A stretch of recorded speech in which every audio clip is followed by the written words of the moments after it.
Сау саламатсыздар ма, қымбаттыларым, таңда жазылған өлеңімді оқып берейін.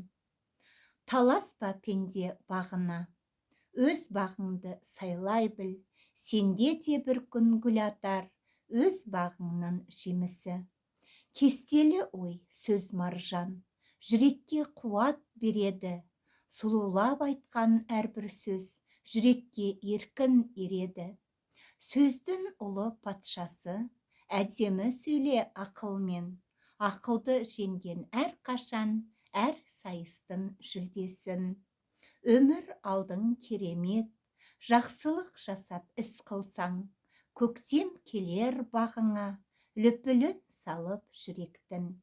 Әдемі әсем шақтарда күн нұры шуақ төгеді, әдемі гүлдей құлпыра өмір өзен өтеді. Сау саламатта болыңыздар. Өмірлеріңіз мәнді, әдемі, жолдарыңыз ашық болсын.